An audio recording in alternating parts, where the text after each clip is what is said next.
Hi,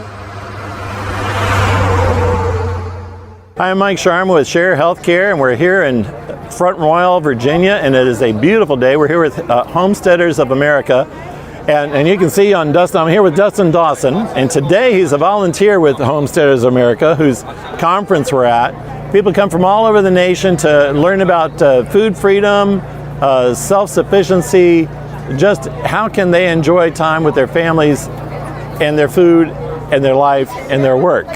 Now, Dustin is only a volunteer one day a year here at Homesteaders of America, and the rest of the time, Dustin, for one thing, is on the Board of Supervisors in Madison County and just got elected this past election, correct? Yes, sir. And then you have your own trade, your own private business that you do. So, you know, Dustin, Share Healthcare has three freedom platforms, let's say: medical freedom, financial freedom, and religious freedom. So we always like to promote and get more widespread the ideas that other people have on freedom. And it's my understanding that one of the reasons you ran for Board of Supervisors and you're a volunteer here, and you're also in the Freedom Worship Band. Yes, sir. That all of those things go into freedom. So what would be your reason for spending all that time when you're a husband and a dad? Why are you fighting for freedom so much? Because I'm a husband and a dad, and my children are the next generation, and if we want to preserve those freedoms, we have to get involved. So what prompted you to get involved enough to run for Board of Supervisors? Had you thought of being a politician or an elected official, let's say? Prompted. So the election in 2020, disappointed with the outturn, so I decided, well, what do I do? And I began to pray and say, Lord, how would you get me involved in this? And at the local level is where he kind of pricked my heart. And so much so, I know the Lord's speaking to me when I start to lose sleep.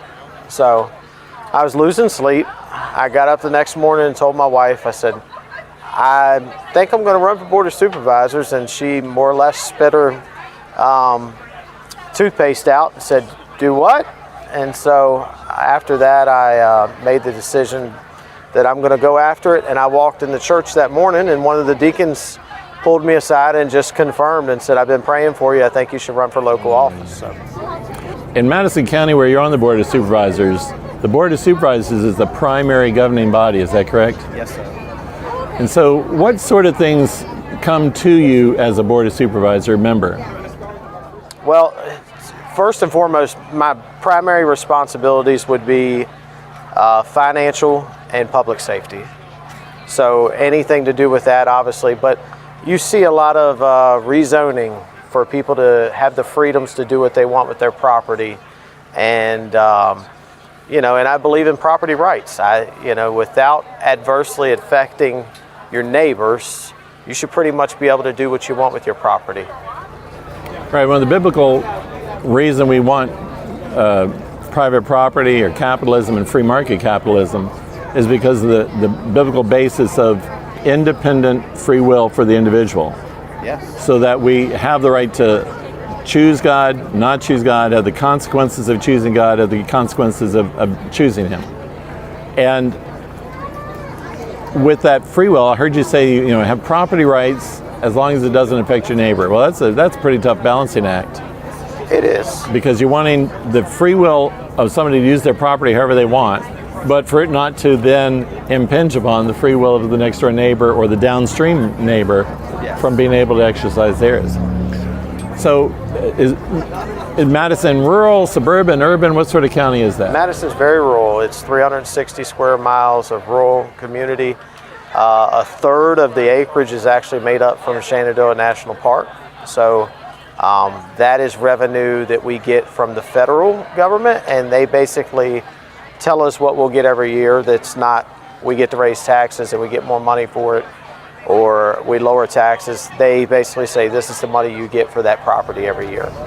Sort of as their real estate tax for the park. Yes, sir. And also for having closed off the road that I know used to go over the mountain to the other side. Yes, that we've been asked to open a couple of times. Right. So how does that play out in a rural, agricultural, and tourist community? How does that balancing the free wills pan out? What might come before you as a supervisor without telling specifics that might be sensitive? Well, you see a lot of home occupancy where people want to run a garage, for example, out of their property. Or you might see on a larger scale a business wanting to rezone a piece of agricultural zone property. They'll want to rezone it to a business use or an industrial use to make sure it meets the needs for the business they want to put. So how do you do that analysis then? Well, I pray first and foremost. Second of all, I speak to neighbors. I drive, I look at the properties. I have a half a dozen people in the community that have my ear and would be brutally honest with me, like this doesn't fit or this does fit, or regardless of how I felt or everybody else felt, they would be brutally honest with me. And they're key players in the community so if I have a half a dozen people that are key players and they each have 10 or 15 people they're discussing with, I'm actually reaching out to the community as a whole to hear back from them. And you would also hear in a public meeting as well. Mm-hmm. So switching over to one of your earlier public works of being in the Freedom Worship Band, about how long have you been doing that? 14 years this month. All right. And where does the Freedom Worship Band play? Freedom Worship Band will play anywhere we're invited pretty much, but it's anywhere from churches to parks. We've even played at fundraisers that were more or less field parties, but we played there because we felt like the Lord wanted us there. We were invited, and we were invited back because we just simply went there. We were who we were and let people see the love of Jesus just like it is. And you're basically the worship leader of Freedom Worship Band, is that right? Yes, sir. So how is the difference of your individual preparation before you play at one of your venues in Freedom Worship Band versus your preparation before you go up to the bench of being in the Board of Supervisors? I tell you what, let's start with how they're alike. I'm not avoiding your question. How they're alike, you spend time in prayer, but the key word here is you spend time. You spend time preparing yourself, getting the facts, getting the information. For worship, you spend time setting up. That's doing the same thing as reading the packets that you get for the board, whereas we physically go and set up sound equipment, but you're physically setting yourself up by reading the packets and understanding the information. And you also spend time, once again, talking to the community. You kind of spend time talking to the crowd that you'll be leading in worship that night. The old saying is you play to the crowd. Right. So you're a private businessman, a tradesman, and if you're not there to do your work, you're not getting paid. Yes, sir. And yet you have the Board of Supervisors stipend that you receive does not at all match what you've lost in income. So why do it? I heard you say, well, for my kids, but I mean, this is a big deal now. People can say, well, you want to send your kid to the most expensive college, don't you? And you're losing out the money. Don't they need a $400 bat for their baseball? And I think if we could talk to George Washington, he probably didn't want to be president, but he knew in the pit of his stomach that something had to be done. And that was probably where I was, and that's where I am. There are times where it's like, man, it would be really easy to not be doing this. I get asked a lot, hey, are you going to run again? And I've said, you know what, let's get through the first 4 years and we'll worry about that. But the biggest thing is, why do I do it? I'm trying to work this out here. I think we, as the body of Christ, have to get involved. If you're not happy with the outcome of something and you're not willing to do something, you're at fault. Well, and I think that you mentioned that for your particular reason of why you chose to run for office and serve the way you do, even though it's an income loss. I think that's why so many of these people are here for Homesteaders of America is, how can they begin making a difference again in their family and in their community and changing the culture, even though many of the people we've heard here say, well, we gave up our W-2 jobs because we knew we really needed to gain control again. We didn't like the way things were going.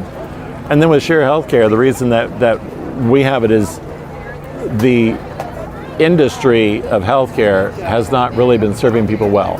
You know, individual doctors, individual hospitals do their best to try to take care of people, but the structure has failed. And you know, we believe giving the provider, the healthcare provider, back the freedom to choose, and the individual back to have the freedom to choose their providers and what sort of care, and then just by virtue of our price, it benefits people who have chosen to live biblically. Yeah. Because it just winds up being less expensive. Yeah. So all those things tie in again to what you really said well there, Dustin, is that one, mentioning you had a call, and what can you do when you have a call? And then George Washington probably didn't want to be president, and having read a lot of his personal papers, he didn't. And he absolutely did not want to be president. When he came back from the Revolutionary War, went to Mount Vernon, he thought he was going to retire and he wanted to.